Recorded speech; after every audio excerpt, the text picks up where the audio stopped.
Ugh!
Hey there everyone, AJ back again for the Mighty Bluestick channel. I make videos about Dungeons & Dragons lore full time and have a huge collection of videos for you to binge watch, and I upload 2 new videos per week with a live stream each week as well. If you like what I do, please consider becoming a member of the channel by clicking the join button down below, or backing me on Subscribestar or Patreon, where you get access to all of the scripts I write for these vids if you prefer to read what I'm saying.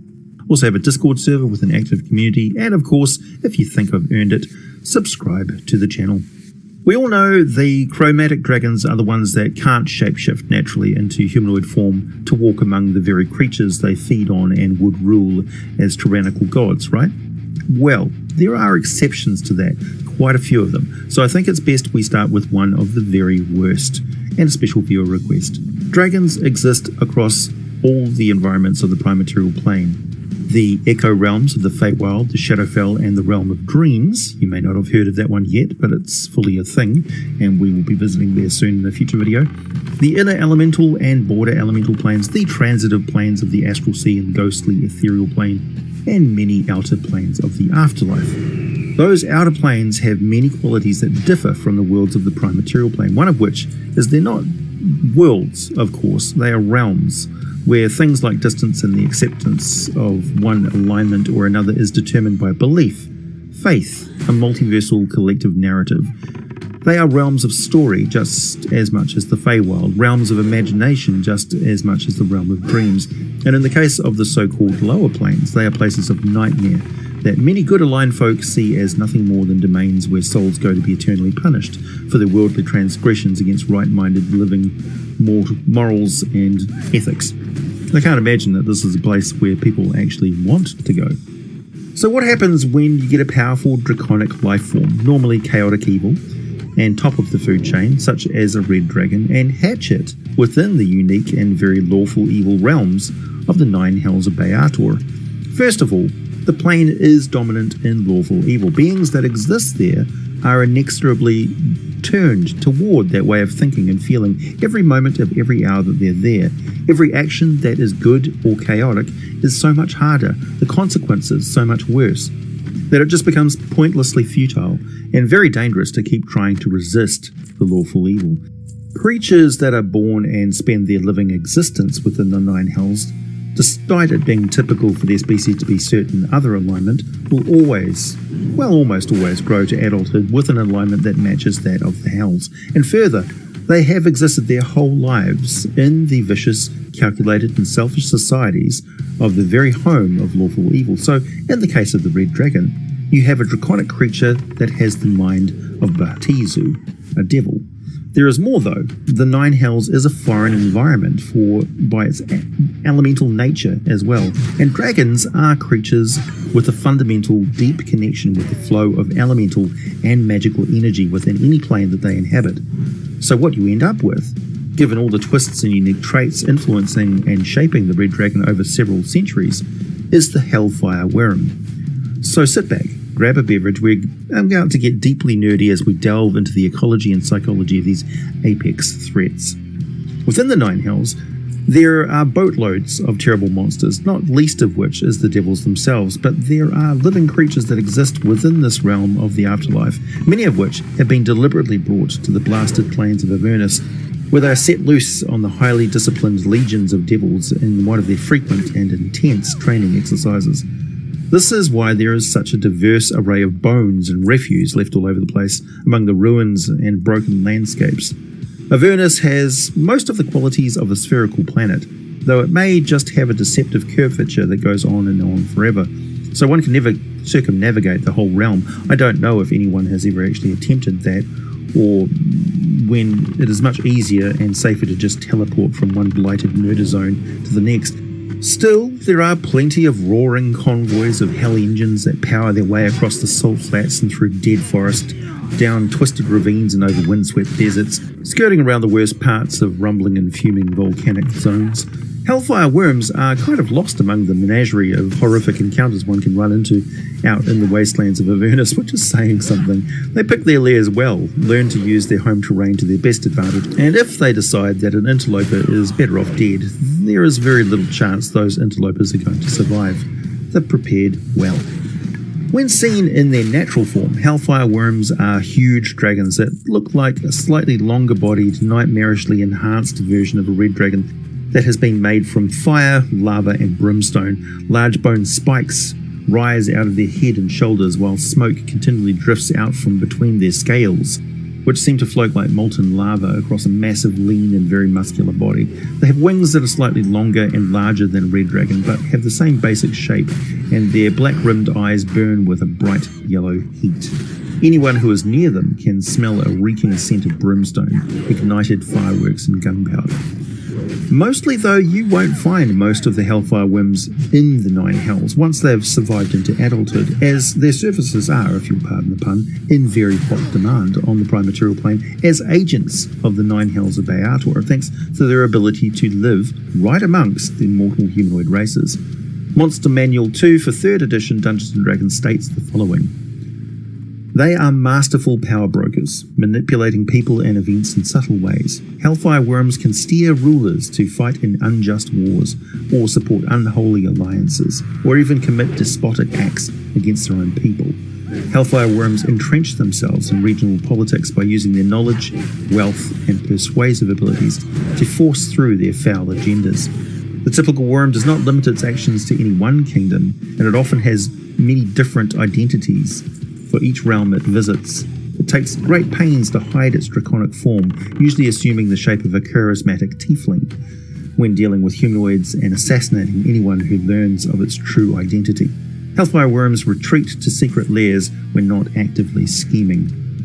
To aid their infernal diplomatic manipulations, the worms can speak their innate draconic language as well as the infernal tongue of Baator and the other lower planes, plus the common tongue of the mortal humanoids, as well as any languages they pick up to deal directly with any nearby humanoid races who may prefer not to speak common all the time. They have the innate power to shapeshift, though there are limitations. They can spend an action at will to change from a huge dragon to a medium-sized humanoid or back again. However, the humanoid form is limited to either that of a tiefling or a devil, such as a horned devil. They are draconic beings in either form and have the usual sort of impressive powers that come with that. Their frightful presence is the same as an adult red dragon, except it's twice the usual range, so up to 240 feet, and they can unleash an infernal aura of heat that will scorch creatures within 5 feet of their hellfire worm, inflicting 5d4 points of fire damage. This can be instantly and constantly suppressed by the worm as they wish. They are creatures of fire, totally immune to all fire effects and damage, but as a consequence they have a vulnerability to cold, taking double damage from it. Yet, if they are allowed a saving throw to take half damage and they make that save, they still only take half normal damage, not half double damage, which is something to keep in mind. Hellfire worms are also trained in the use of their natural magical power. They are a 20th level spellcaster. The worm's spellcasting ability is Charisma. Spell save DC is 19, plus 11 to hit with spell attacks. The worm has an array of spells. Something typically would be like Bestow Curse, Charm Person, Command, any sort of fire spells, Dispel Magic, Hold Person, Invisibility, Sending, Teleport, True Seeing, Contact Other Plane, of course, Cloud Kill, and other profane spells of dark sorcery. They also have the ability to gate in devils, just like a Bartizu, which is pretty extraordinary. This power is gifted to them by infernal powers that they are in service to, so it can be taken away from them and may have limitations or added benefits. You can tweak it when you determine what power that they're working for. Typically, the Hellfire Worm has a 30% chance per long rest to summon either a bearded, horned, or ice devil. A summoned devil appears in an unoccupied space within 60 feet of its summoner, acts as an ally of its summoner, and can't summon other devils. It remains for 1 minute or until its summoner dies or until its summoner dismisses it as an action. There's nothing stopping a summoned devil from delivering powerful magic items to the worm, such as healing potions, spell scrolls, arcane explosives, and so on. They just pop in with the plume of brimstone smoke, say, here you go, and pop back to hell again. The horned devil could be flying 60 feet up above the scene when summoned, and there is this great move the dragon can perform. I'll talk about that later. The Hellfire Worm is ferociously strong, actually a couple of points stronger than an adult red dragon. They don't retain this strength in their humanoid form, fortunately, but an adult Hellfire Worm can grab and fling a humanoid like it was a toy. The victim will sail 100 feet through the air, taking 10d6 points of bludgeoning damage when they land. Even more, if the Hellfire Worm was flying higher up when they threw them, they'll take extra falling damage as well. Remember what I said? They could summon a Horn Devil in midair. Well, they can throw a victim so they fly past the summoned devil, who just gets in to make an attack before they land. This is even better if the Horn Devil is swinging a great big metal great club. Swing! Bada bada bada stee, right? The Hellfire Worm also has legendary resistance and typical physical attacks of the adult red dragon, so you don't have to change a lot. They have better visual senses, but not by much, and the same legendary actions with the addition of being able to escape certain situations by switching from humanoid to draconic form or vice versa as a legendary move during combat. So keep using that and highlight the fact that this is so weird for a chromatic dragon to do. Their breath weapon is, as you would expect, a cone of hellfire. However, it trades a slight reduction in range for a much greater amount of destruction. The cone of hellfire is 50 feet long rather than the usual 60 and will recharge on a roll of 6 at the start of the dragon's next turn on a roll of d6, not a 5 or 6 as is typical. Each creature in that cone must make a DC 21 dexterity saving throw, taking 14d10 fire damage on a failed save or half as much damage on a successful one. So it's ferocious. This is amazingly intense heat that will melt stone and metal in its path if it's concentrated on it. Creatures killed by it will leave nothing behind, no remains other than a drifting cloud of ash. In combat, the Hellfire Worm is said to be fearless and almost unstoppable, with a keen mind for tactics above and beyond what we'd normally see in any red dragons. They have observed devils fighting in countless battles and skirmishes, have seen how they take down single large targets like themselves, and they use techniques to thwart the advantage of groups of medium-sized humanoids. Not only that, they use their magic with great precision to turn their enemies into temporary allies, spread confusion, create barriers of flame, bring down buildings on top of the whole scene of battle, which they can withstand but most humanoids cannot, and of course, breathe beneath them with their breath weapon and turn the ground into a raging inferno with patches of shallow lava. If they have their cover blown, as it were, they just take to the air in dragon form, hurling spells of flame, scorching minds and bodies with a fair amount of enjoyment.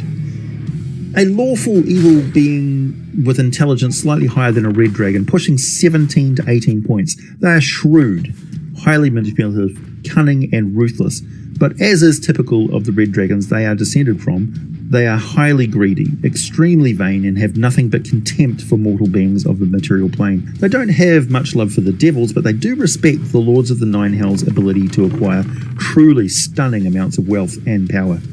Hellfire Worms may be slightly less impulsive and more strategic than red dragons, but when they do fly into a rage, they leave nothing behind but an immolated ruin.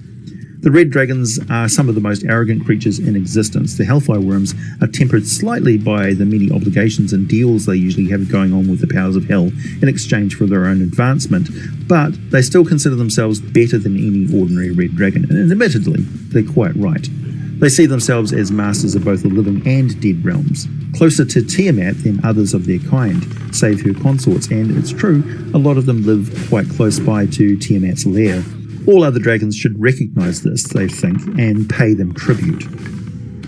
Please hit the like button if you made it this far, subscribe if you like what I do, check out my Subscribestar or Patreon links for the full scripts for these vids, buy some Teespring merchandise, wear your geek with pride, and as always, thanks for listening, and I'll be back with more for you very soon.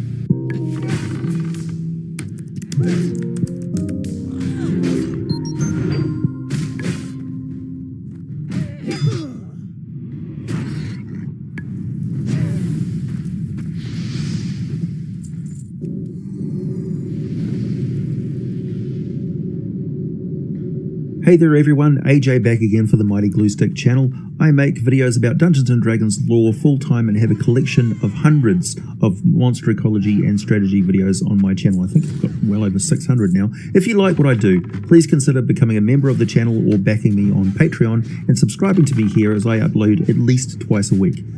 Before I start today's video, a shout out to artist Jason Engel, a superb fantasy illustrator. Some of my favourite Magic the Gathering card art and so many images you will recognise over the years for our hobby are thanks to Jason. But I have to add a note to this video that I will not be using Jason's original art from Dragon Magazine issue 359 published in September 2007 to represent the subject of today's video because, oof, man, I feel for him in this one. That brief he must have gotten for that pair of illustrations must have been bad. To be fair, he did the best he could, but wow.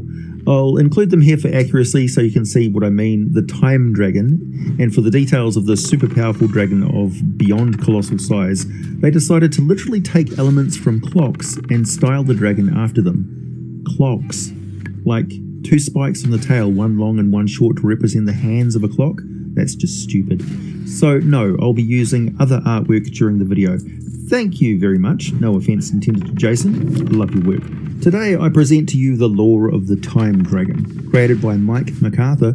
I'll also compare this a little bit at the end of the video to the Time Dragon from Pathfinder 1st Edition Bestiary number 4, one of the neutral outer space dragons, which along with the other outer category space dragons just have the ability to live and fly around in space, and they have various aspects. But the Time Dragon from 3.5 edition is the real meat and potatoes of this video, plus the first appearance of what would later become the rolled 2d20 advantage mechanic for D&D. So it's extremely important to be very clear that the Time Dragons are epic category dragons. They are way beyond the capability of most player characters to take on in combat, and it is extremely unlikely that this would ever happen in the game, thanks to these dragons just not being interested in such a thing. Also because people are bound to ask, yes, these dragons can easily kill a Tarrasque. They can take on demon lords and win. They are, when they reach Great Worm age category, the equivalent of at least demigods.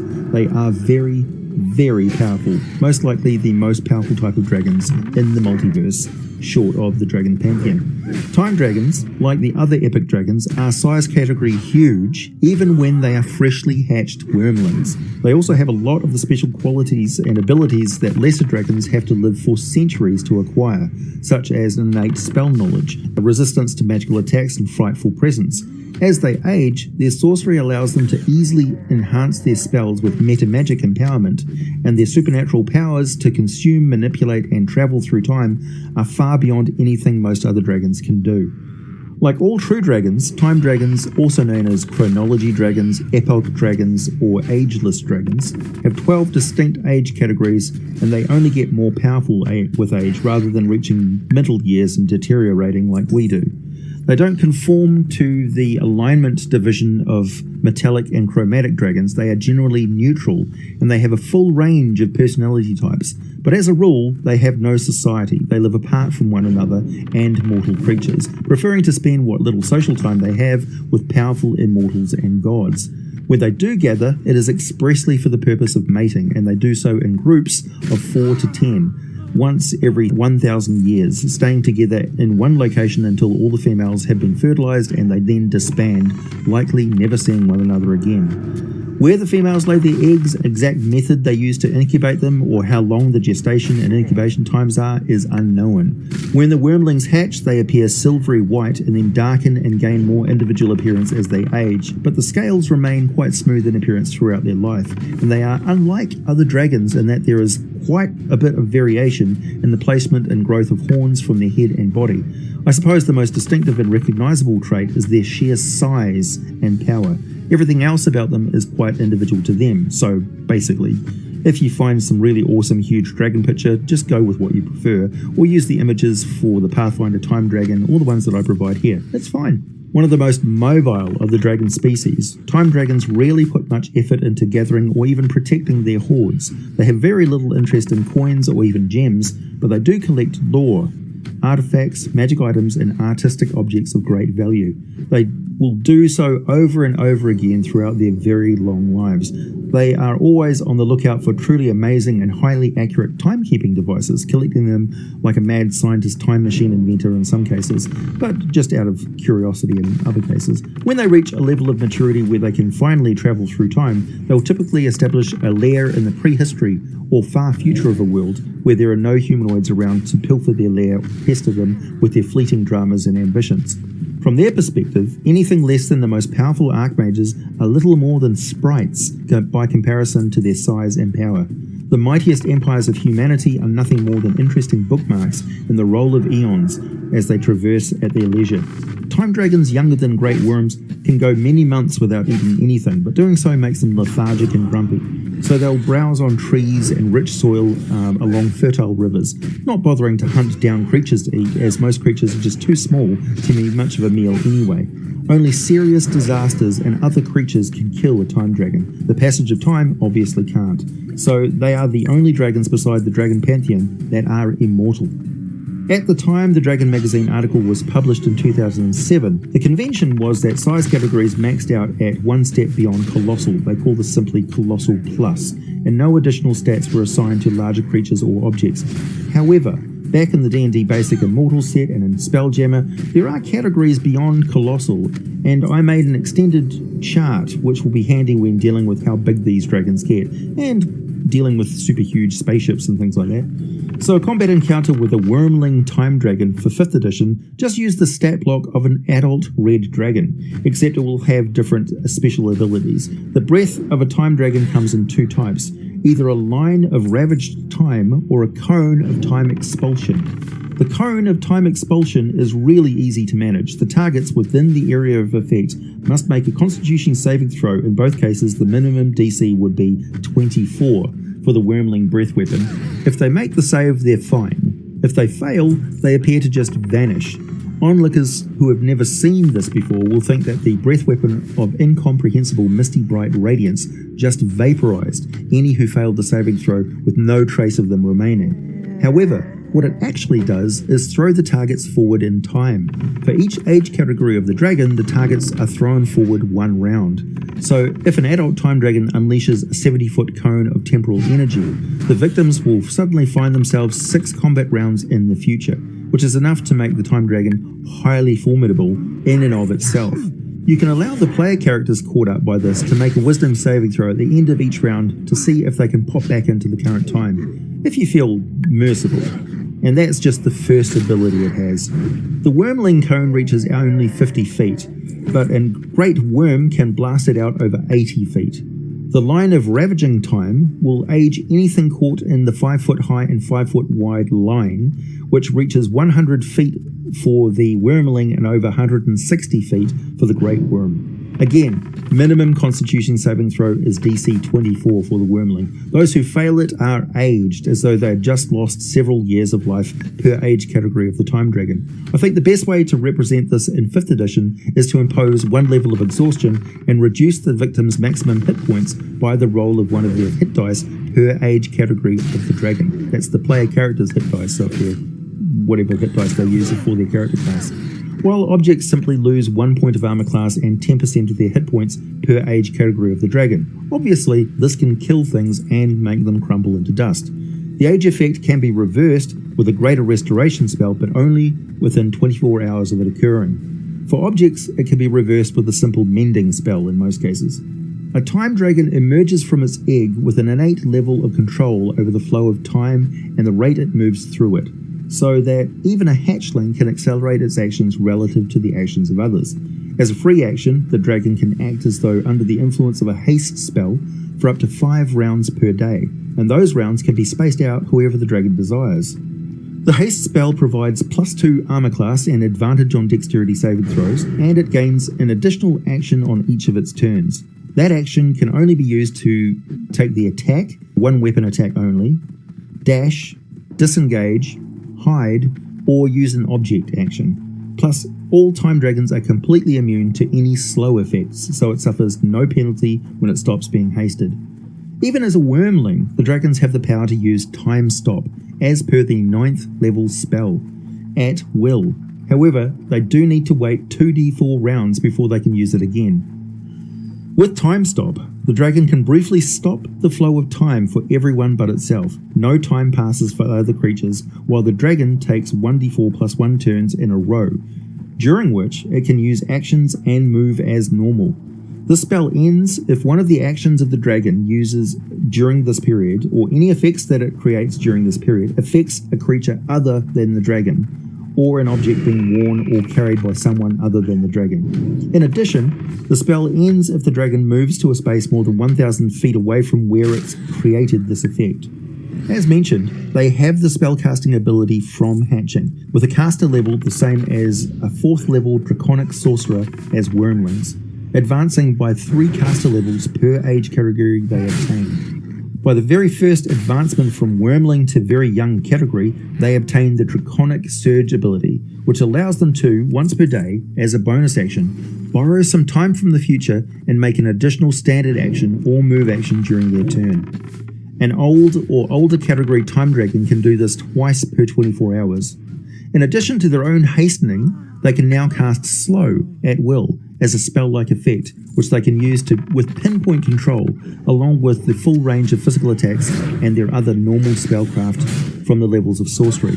Even freshly hatched, a Time Dragon has all the attack forms of a fully developed red dragon, including tail swipes, wing beats, bite and claw attacks, and with its ever-increasing size, an attack form you don't see very much these days, but is very handy for dealing with creatures this big. A Crush is a special attack that allows a flying or jumping dragon of at least huge size to land on opponents as a standard action, using its whole body to crush them. Crush attacks are effective against opponents 3 or more size categories smaller than the dragon, but a Crush attack affects as many creatures as can fit under the dragon's body. Creatures in the affected area must also succeed on a dexterity saving throw equal to the dragon's breath weapon difficulty class, so minimum of DC 24 for the Time Dragon, or they are restrained and automatically take the same damage as a bite attack from the dragon as long as they are pinned down each round.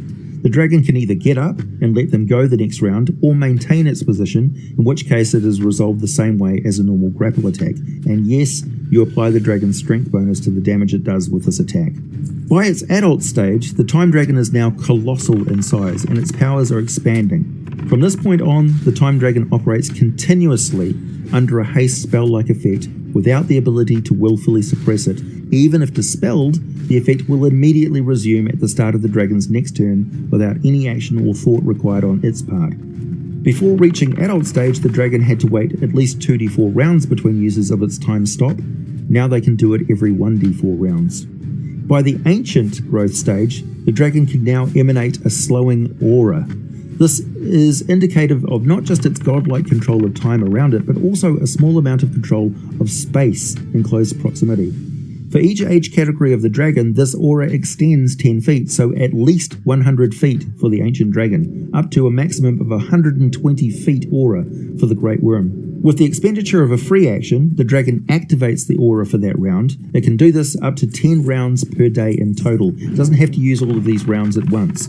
This is far more potent than a spell-like effect, as any creature that starts its turn in the aura or enters it while it is active automatically gets slowed as per the spell with no saving throw. Finally, when the Time Dragon reaches Great Worm stage, it reaches a level of mastery called Time Apotheosis, able to travel forward and backward in time almost at will. This movement through time allows the Great Worm Dragon to wait only one round between uses of its time stop spell-like ability.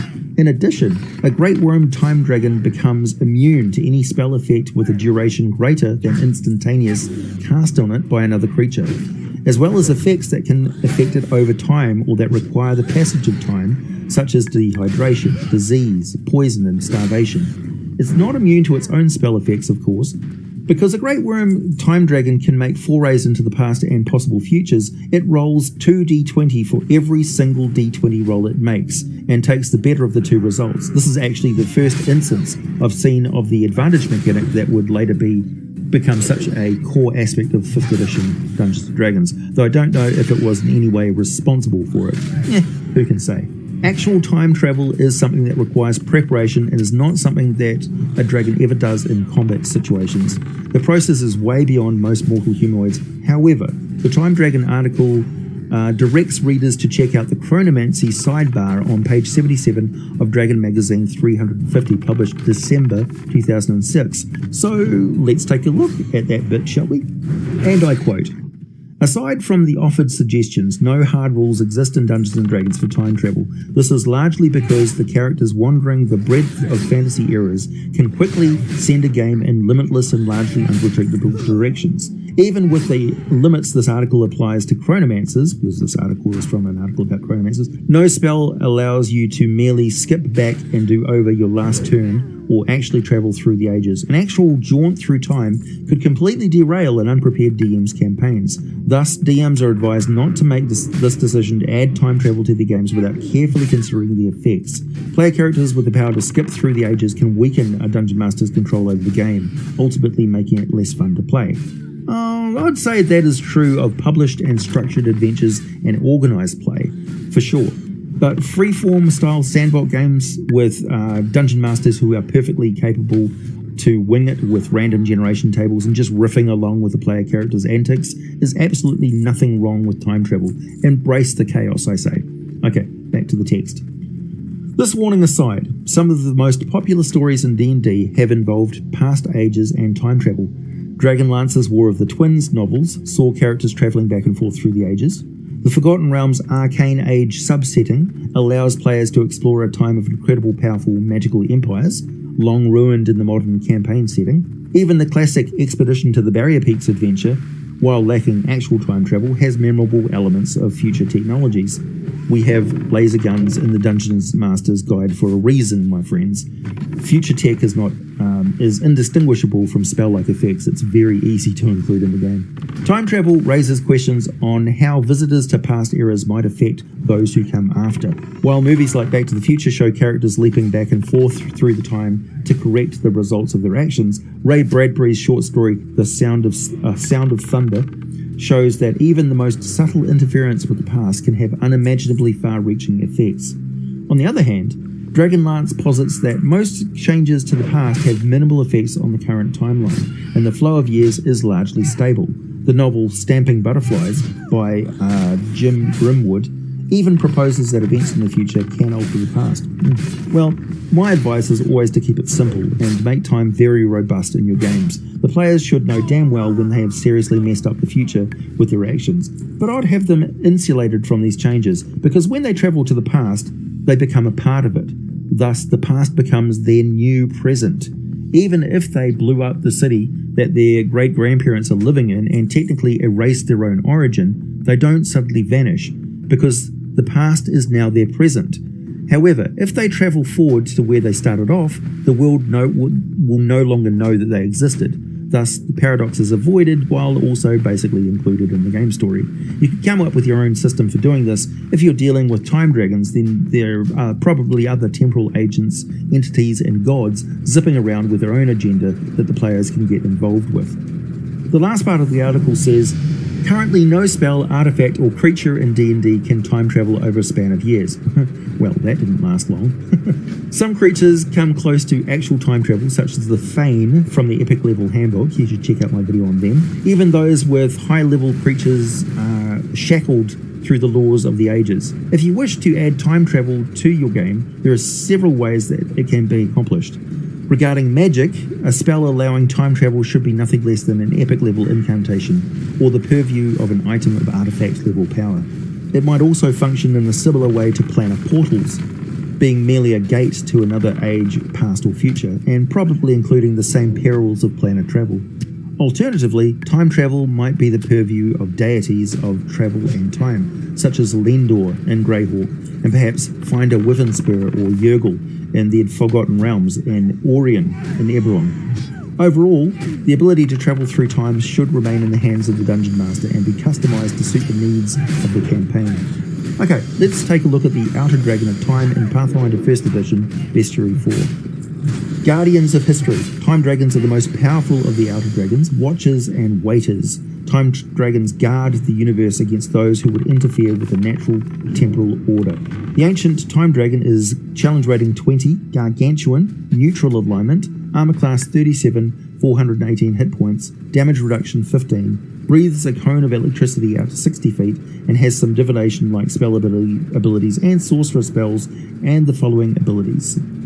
They age, but they don't die from old age. They get a bonus to their initiative based on their age category. They have an alien presence rather than just a frightful presence. 3 times per day, they can force any creature to re-roll a d20 roll, including themselves. 3 times in the dragon's life, they can travel through time and take along someone for the ride. They have the trait called Shifting Breath, where an old or older dragon can displace creatures in time exactly like the Time Dragon from Dragon Magazine. So, really not a huge difference, except the dragons from the Dungeons & Dragons original version were far more powerful. Don't forget, epic dragons always have legendary resistance, legendary actions and lair actions, as well as some truly incredible regional effects, such as everyone who lives near the dragon never actually dying of old age as long as the dragon's around. If you have any suggestions for cool lair and regional effects, by all means, let me know down in the comments section. You know I love hearing from you. And you can come up and chat with us on the Discord server about it. There's a link in the video description on this channel. For those who wonder how formidable a great worm time dragon actually is, in a purely physical sense, their size category is gigantic. They are over 500 feet long and weigh over 1,200 tons. They're not particularly agile at normal temporal speeds. They have a penalty of -24 to hit with melee attacks on something as tiny as a humanoid, but their grapple checks are +24, and they can pick up and throw a Tarrasque like you or I would throw an armadillo. They have a wingspan of well over 1,000 feet. They can fly at 120 miles per hour or comfortably cover 480 miles of travel in one day of relaxed flight. They have an armor class of 22, even with a penalty of -24 due to their sheer size, and their hit point average is 3,712. Getting anywhere near them with all that haste, slowing, magic, artifacts, and their time stop ability, plus having advantage on every roll that they make, good luck with that. Please hit the like button if you made it this far, subscribe if you like what I do, check out my Patreon for some exclusive content and all the full scripts for these videos, buy some merchandise, wear your geek with pride, and as always, thanks for listening, and I'll be back with more for you very soon.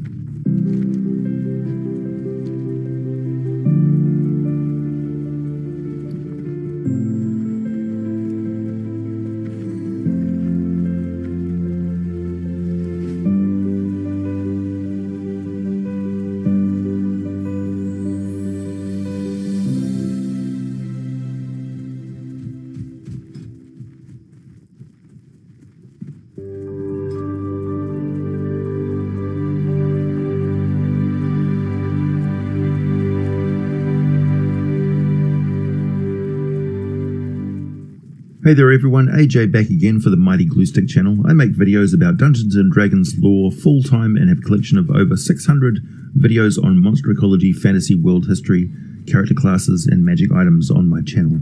If you like what I do, please consider becoming a member of the channel by clicking the join button down below or backing me on Patreon, where you can get access to all of these scripts I write for these videos.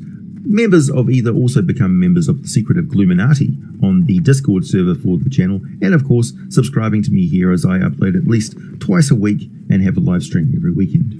The time has come, my friends, to remaster the Dragon series, and you gave me a very clear direction on how to go about doing that. So today we're going to talk about the Draconic Pantheon. My channel has always been devoted mainly to the most current edition and world setting for D&D, so I'll talk about the Dragon Pantheon and origin story mainly from a Forgotten Realms and 5th edition perspective, but one could not cover the broader subject of dragon gods and the truly pan-dimensional multiversal nature of dragons without going over the many other world settings and variations, because trying to stick to just one thing is what leads to some people getting very confused. A great example being the nature of Bahamut and Tiamat, and the wildly conflicting origin stories and incarnations these gods take in various world settings and game editions. But to begin, as they say, at the beginning, sit back, grab yourself a beverage, we're about to get deeply nerdy. Dragon gods are not at all like the other gods, nor are they exactly like the dizzying array of other primordial powers that arose before they were dreamed up by mortal beings. The dragon gods are also contradictory and don't fit very well with other mythologies, so some of the things I'm about to tell you will seem very biased in favor of dragons. But of course, it is. This is the mythology of the dragons, one of the most arrogant and narcissistic species in the multiverse. In many sources, it warns very clearly that dragons do not tolerate views that contradict theirs, when it comes to the origin nature of the multiverse and their supreme place in it, and it would soon become very clear to you why that is. Aside from their aggressive and self-centered, massive egos, I must also stress that this is reality from the dragon's point of view. It's not reality as it is, it's their mythology. Also, too often I see debates about what gods did this or that. It very much depends on who you're talking to and can vary wildly. So if something I say in this video seems wildly contradictory to, say, what you thought reality in D&D was if you base that view on my video on the Dawn War or the religion of the dwarves, you must not confuse these racial belief systems with factual events or confuse the lore of one edition with another if you can manage it. Though I'm the first to admit that this is a monumental task. Just watch my video on the Darrow to see a perfect example of how their mythology conceals their true origins. Also, more often than not, a fan of D&D lore will be highly focused on one or two specific things because they hold them dear to their hearts, have many fond memories of them, and have studied that lore in great detail, which I most thoroughly appreciate, as these people are gold mines of details and errata that's very hard to find on your own. But also, the flip side to that is they're almost zealotly protective of their lore, as if something could ever damage or detract from it. And they may ignore a great deal of other information that falls outside of their narrow, more focused interests. So, while I do appreciate their knowledge, it's hard to appreciate their attitude sometimes. Give others a chance to learn, allow them their errors, and provide assistance, not scorn and smugness. A sage only has merit in their service to others using the knowledge that they've attained. With that being said, let's get into the lore. In the beginning, there was the first void, and within that was Io. Io, who is Asgorath, who is the ninefold dragon, and there was the shadow void. Within that was Io's mirror self, Chronepsis, who is also Falazur, who is also Null. Io and Chronepsis came together from either end of the cycle of time, and where they finally and first met was the beginning and the end. This is why Io is represented by a perfect circle, because Io is all, Io is eternal. Chronepsis brought the multiverse to Io empty and cold, and Io breathed life and potential back into it all. As Io formed the circle of or eternity, he became aware of all future events, instantly knew every spell that would ever exist, and is the true source of all the most epic and powerful magic in the multiverse. Many dragons believe that the Lady of Pain was created by Io from the egg of Adabu, the mysterious race of beings native to the city of Sigil, in the center of the concordant neutral central plane of the multiverse, a plane also known as the Outlands, which many believe Io regards to be his home. A dragon sage has this to say: Io, swallower of shades, shine in the face of your servant, for he worships you in the morning, he propitiates you in the evening. I breathe the air, the north wind which comes from you. Be content, Lord of the gods, for you are exalted in the firmament, and your rays over my breasts are like the day. Io, the ninefold dragon, the concordant dragon, the great wheel eternal, moves his majestic form silently through the planes and crystal spheres, through the ether and the detritus of the worlds. He is content. Io is the creator of all dragonkind, father of the sleeping deep dragons whose spirits lie at the very core of many worlds still. The god whose blood, thoughts, and life force established ground, creation, and sustain it all. Dragons believe that the structure of space and time itself is not just held together by these two aspects of Io, but within newly refreshed Shadow Plane, Io released his blood, which became the Phlogiston Sea, thus created the Prime Material Plane. And there certainly is a case to be made for it, as the aspect of Io named Asgorath, which is the manifestation of his presence on the world of Toril, has not only manifested as a physical avatar only once, during the creation of the multiverse, that Asgorath was so huge that even his scales, which were blue, edged with silver and dark purple, were larger than any dragon that has ever existed. Which, given the size of the stellar dragons that can reach 568 miles or 914 kilometers long, probably much, much larger. And it gives you some idea that Asgorath simply manifesting an avatar and physically landing on a planet would be an extinction level event for every living creature on it. He had the size category of a medium to large planetary body. Those beings who report having communicated with Io typically tell of a dream-like experience where they were drawn out of their body in astral form and flew through the astral plane beside the incredibly vast spirit of Io. However, there are also many myths of him manifesting into any existing type of draconic form that he wished, even down to as tiny as a fairy dragon. But why would he bother manifesting in such a way? In a very real sense, he is truly omnipresent. The multiverse is his body, therefore he is aware of what goes on every part of it and is present in every part of it, all of the time, forever.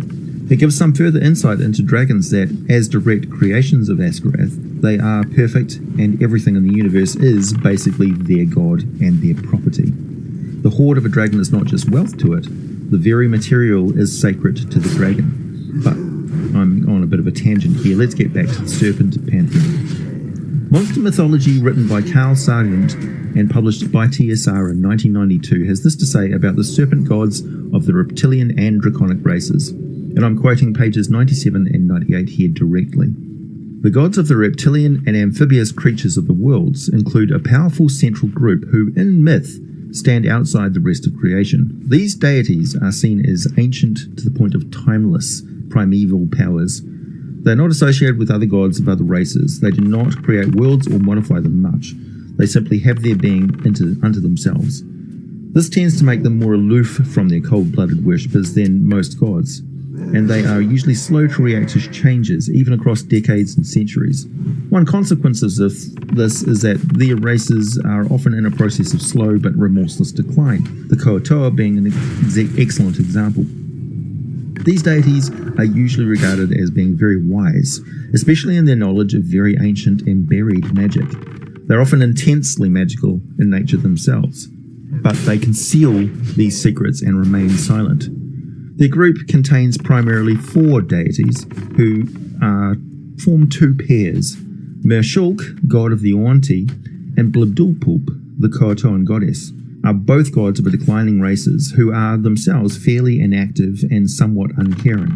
Mershulk is detached to the point of deep hibernation, rarely even bothering to wake itself with the affairs of the prime material, whereas the Koatoan goddess envelops herself within her secluded realm, hating everything outside it. The other pair is intriguing because of the 2 deities are multi-aspect gods. Io, the ninefold dragon, contains within himself all alignments and is seen by dragons as the great creator of all things, including themselves. Dragons are very touchy about this. Just as mortal dragons consider that they have invented and devised just about anything and everything of any value or significance, so they hold Io to have created all of the multiverse and to have had the grace to permit less important beings, other greater gods, to play with and modify his creation subsequently. Dragons should not be argued with on this point. Shekinesta, the Naga Queen, is a triple aspect goddess with aspects of lawful good, chaotic evil, and pure neutrality. She appears in the form of a maiden, a crone, and a mature female, coiled within the halls of the Court of Light. The Naga goddess is the embodiment of practical wisdom, a great wise serpent, as is Io himself. Jazarian, the Coatl god, also has an affinity with this central group, although Coatl think of him in a very subtle terms as a perfect archetype which exists in other less perfect world serpent forms. This is a variation on the same theme which Io and Shekinesta represent, that of a multiplicity of being. Thus, these very ancient reptile gods have a complexity which parallels their great age and wisdom. The other deity sometimes bracketed with them is singular, Chronepsis, the death dragon, presider over time, fate, and eternal law. Chronepsis never speaks or communicates, and if he knows the end of all things, he isn't going to be telling anytime soon. This mute god is seen as, in some draconic myths, as a re-unfolding of the reality which mirrors Io's perfectly balanced extension of being into these worlds. Just as Io became all things, Chronepsis draws everything back into himself. Sometimes, fittingly, these two are seen as brothers and represented together in a very complex symbol, which has at its centre the image of the 9-headed dragon with a 9-fold forked tail, each head swallowing a tail.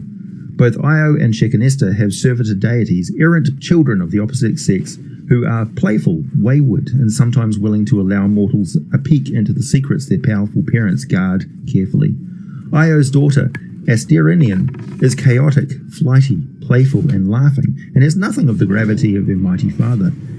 She serves Io as a messenger, but not a very reliable one in other things. She is readily distracted from any tasks he gives her. In myth, she has no mother and is born directly from Io's being in a highly complex manner involving many ruminations and symbolic ponderings by the ninefold father. This mythology is confusing and exists only in partial forms among dragons, who don't talk much about it anyway, and is also inconsistent from world to world. Shekinesta's son Parafair is likewise a being with a light spirit. He is a trickster also, but he is more thoughtful and wise than the young dragon goddess. Parafair is a protector of secrets and concealed wisdom, a guardian as his mother is, but these secrets are not of his own being as his mother's are. Still, he is clearly closer in nature to his parent than Asterinian, who also has a same-sex parent, usually Jazarian in Naga mythology. Despite the Coatl's hermaphroditic nature, which is not represented in Naga mythology, Nagas seeing Jazarian in his male aspect. Both Asterinian and Parafair are chaotic neutral in nature. However, and despite their lightness and levity, meetings with them can be dangerous. Indeed, of all these powerful reptile gods, none is good aligned. The old gods, Blibdulpulp and Melshulk, are evil, while the others are poly-aligned. None of them regards the virtues of good as worthy of primary respect, nor as goals in themselves. They are either despised or part of a greater balance of nature. The avatars of these gods have certain features in common which make them distinctive. They all have high magic resistance, especially the avatars of the dragon and Naga gods, reflective of their intensely magical nature of these creatures and of the creations of these gods. They also have exceptional wisdom scores befitting very ancient deities and related properties such as immunity to illusions, which affect reptilian minds very differently in any event. These qualities are represented irrespective of strength of the god, which manifests an avatar. Even a demigod avatar from this group will have relatively high resistance to magic and a high wisdom. Besides Asterinian, Io has spawned a series of dragon gods across the worlds. Many local pantheons have such demigods or elemental forces in which white or red dragon gods are common, or of magic where gold and silver dragons gods are common, or trickery, which is rare since Asterinian often has this role, but chaotic good demigods are present in some pantheons, and more. None of these demigods have priests or shamans, and none of the draconic deities do. Io has empowered his creations with such physical strength and magical nature that he does not see any place for priesthoods, and many dragons can use priest and clerical spells anyway. So let me just draw your attention to that part.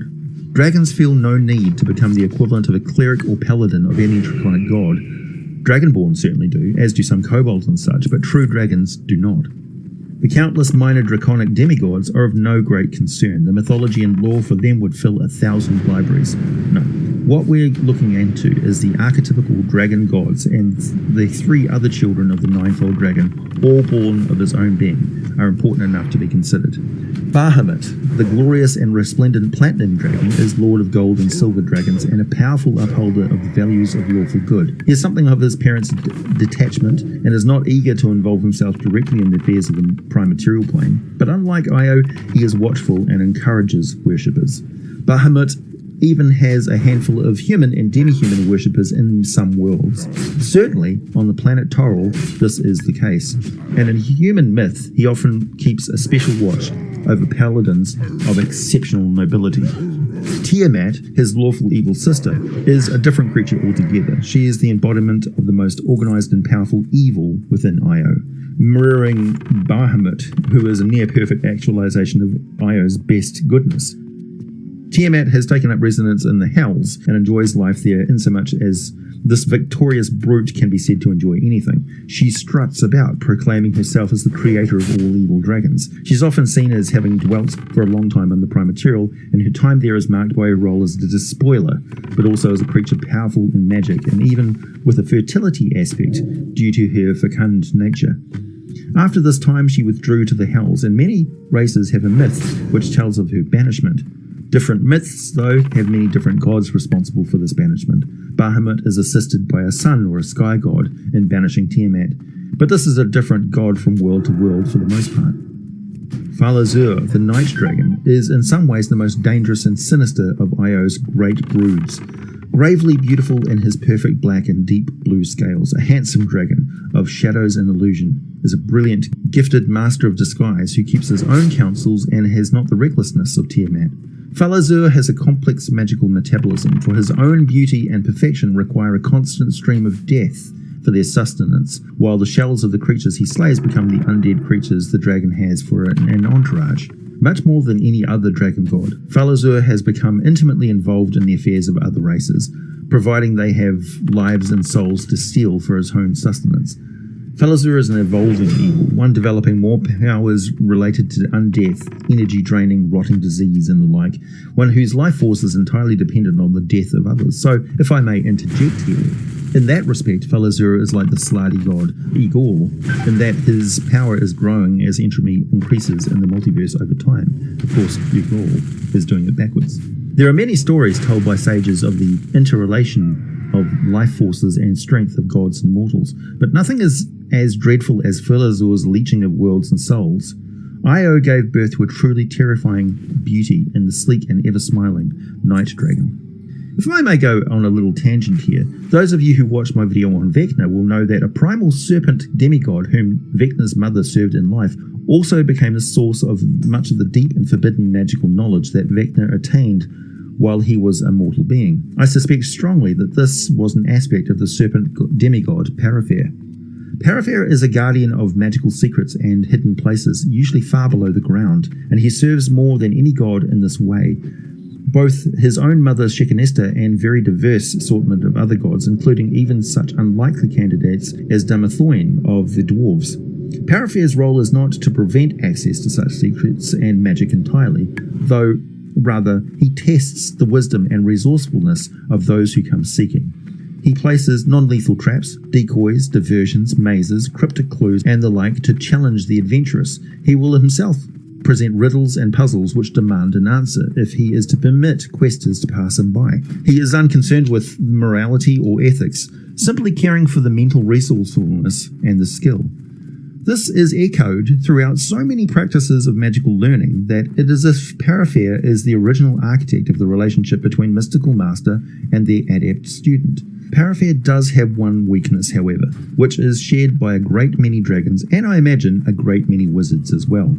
That is flattery, which focus on the smartness of his riddling, his puzzles and challenges, all expressed as admiration for his skills. A comment such as a heartfelt, "That was sneaky. We had a lot of trouble dealing with that," will gain some mileage with the wise but slightly vain Parafair. Attempts to deceive or trick him do not go down well unless there is a spectacularly well planned and executed to a degree that Parafair feels he's learned something new just by experiencing it. Let's take a closer look at Io's other children. I remind you here that Io is a multiversal power. Some of his children are gods of Greyhawk, some are gods of the Forgotten Realms, some are gods of Dragonlance. I focus mainly on Forgotten Realms, so I'll be looking at them and this history of dragons in realm space on the world of Toril. Originally on the world of Toril, the greater draconic gods were Asgarath, Null, and Task. The intermediate deities were Kareska, Nathair, Skythatch, and Zorquan. The lesser deities were Astalabor, Azharul, Bahamut, Garrux, Halal, Kalzarined, Lendis, Sardior, Tamara, and Tiamat, with a number of demigods such as Kuyutha. The pantheon looks much different now, and it has a very long involved history. The dragon pantheon has a realm of its own in the form of a single plane containing a massive mountain, which only very few of the gods having permanent layers there, but it's accessible to the rest of the draconic gods and with many different ways to get there. For example, Tiamat can get there from her home on the Hell of Avernus, and there are other portals open to the celestial realm of Vandor. If you have not heard of Dragon Eyrie, it's because the dragons don't share this information with non-dragons. So let's take a look at Advanced Dungeons & Dragons 2nd edition sourcebook titled The Cult of the Dragon, written by a large group of authors with the lead design by Dale Donovan and published by TSR in 1998. I'll try to quote the lore on these dragon gods directly where I can, with paraphrasing, of course, as is my way. After which I'll talk about the Draco Holy Wars and the era called the Dragonfall War, which will bring us up to the modern era on Toril. This is a good point to pause and refresh your beverage, by the way. Azgarath, also known as the World Shaper, is a greater power of the Outer Planes. He is said to encompass all alignments in his being, but he is often regarded as neutral. His portfolio is creation and his symbol is an unadorned circle, representing totality. In the Outer Planes, he is more commonly known as Io, and the location of his domain is unknown. Perhaps he simply exists as Io and manifests when required as Azgarath on the world of Toril. Astalabor, known as Acquisitor and Horde Mistress, is a chaotic neutral intermediate power of Limbo. Her portfolio is acquisitiveness, specifically the desire to acquire and hold wealth, and in doing so gain status. Her symbol is a 12-faced gem. She is one of the archetypes of dragonkind. Her avatar manifests as a huge dragon that shimmers with all the chromatic and metallic colors of dragons. Her mythical lair may be located somewhere in the chaos of Limbo, and it would represent one of the greatest hoards of treasure you could imagine. Astalabor instills in dragonkind the innate need for collecting and protecting a hoard, but this is not greed. She actually dislikes greed. She just loves big piles of treasure. Garrux. I often get requests to talk about this formidable god, known as Fire Lord, All Destroyer and Cleanser of Worlds. He is chaotic evil, an intermediate power of the Abyss. His portfolio is fire using dragons and destruction by flame, and his symbol is a reptilian eye superimposed over a red flame. He manifests as either a colossal red dragon or gold dragon, but in either form he breathes massive destructive dragon fire that is like the corona of the sun. The Draconomicon says that Garrux has a lair in the Abyss. That was published in 1990. The sourcebook Races of the Dragon, published in 2006, tells us that he has been driven insane from lairing for too long on the plane of Pandemonium. He is, oddly enough, worshipped by some druids as a revered force of destruction and renewal, claiming that devastation is the necessary precursor of rejuvenation. On the world of Toril, he was central to the events that led to the start and eventual end, or ceasefire, in the genocidal war between the dragons and the giant empire of Astoria. This started about 27,500 years ago, so very ancient history, and though it was an extremely important era, it only lasted for 1,000 years. As wars between massive and powerful creatures goes, this is a very long time, granted, but it was a long time ago. That war started only 1,000 years after the great migration of the Green Elves from the Feyrealm to the world of Toril. Interestingly, some rogue gold dragons still revere Garrux in his aspect as the cleanser of worlds, but Garrux is not interested in worshippers or relationships with other gods. He teaches by example, actually manifesting on the prime material plane worlds to wreak unholy swaths of destruction across the landscape. Red dragons do tend to flock to him when he shows up. Halal, known as the Jester or the Pursued, is a chaotic good lesser power of Arborea and Isgard. Her portfolio is draconic humour, inventiveness and pleasure, and her symbol is a single white flame, representing the light of wit. In the Outer Planes, she is more commonly known as Asterianian, and is often regarded as chaotic neutral in alignment. Her domain in Arborea is unknown, but in Isgard, her domain Brasburg is in Nidavellir. The Jester also has a male aspect known as Avachel, or Quicksilver, who features prominently in Elven legends. She is, according to myth, the first child of Azgarath and serves him as his messenger, which is a duty she never takes lightly, even though in most other things she's quite unreliable. She never fails Azgarath. Halal manifests in whatever form suits her purposes at any given moment. If she's not in the process of playing a trick on someone, she usually manifests as a fairy dragon that glows with a yellow-gold aura, or as a happy-looking copper dragon. As Asterinian, she always manifests as a huge brass dragon. Halal is revered by some brass and copper and fairy dragons who appreciate and identify with her sense of humour. These species don't worship Halal alone, however, unless they devote their entire lives to jokes. Halal encourages her followers to think for themselves, rather than relying on the word of others. The worst crime in her eyes is not trusting in oneself. She has little patience for tyrants, even well-intentioned ones, and even less patience for cruelty or bullying. She teaches that one must be freed of restraint, whether real or imaginary, in order to freely express one's opinions. If you watch a brass dragon closely, you will see them thank Halal when they learn something or create something new, as they believe this honours her. In elven folklore, Halal is a close companion of Erevan Ilisir in her aspect as Asterinian. The two gods travel together and get up to some legendary adventures that young elves find inspiring. Kalzarinad, now deceased, was also known as the Keeper of Dark Wonders and was a neutral evil demi-power of the Grey Wastes, who was on good terms with the greater deity Null.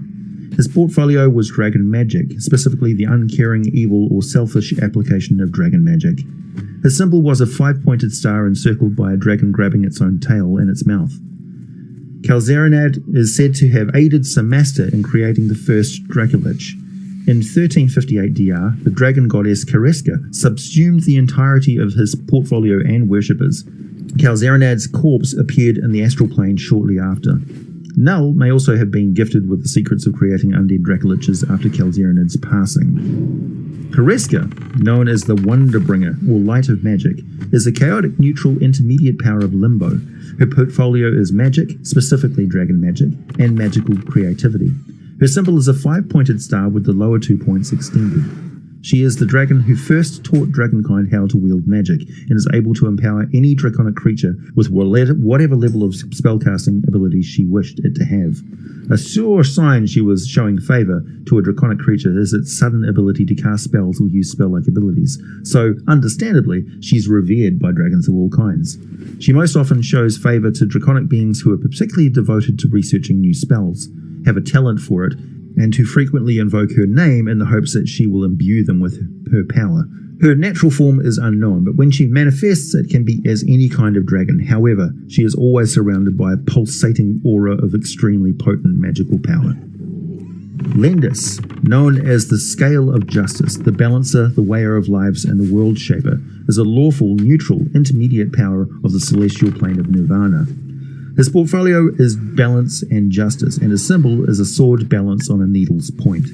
He is the consort of Tamara, and in some traditions, they are the parents of Bahamut, with the three of them commonly worshipped together. Lendis is the judge of dragons in life instead of after death, and in his natural form he appears as a huge, wingless, platinum dragon with tarnished scales and eyes that gleam with a light which none may hide from. He is said to care only about judging others and never turns his gaze on himself. He is the personification of the principle that every action has a reaction and that everything has to be balanced at the end. It is Lendis who ensures that those who do evil acts are rewarded with evil, those who do good receive good, and those who live by the sword die by the sword. He has no mercy in his soul, no forgiveness, and gives no second chances.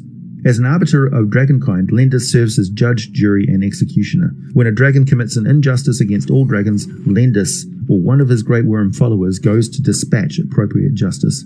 Punishments are severe, and no one hears of anyone appealing to his mercy. Some of his dragon adepts follow the Patarian Code, which is recorded in the sourcebook titled Dragons of Faerun, published in 2006, but is also noted in the Draconomicon, published in 1990. It's a draconic code of honor created by the gold dragon Pataris in the ancient past, originally intended as a guide to conduct.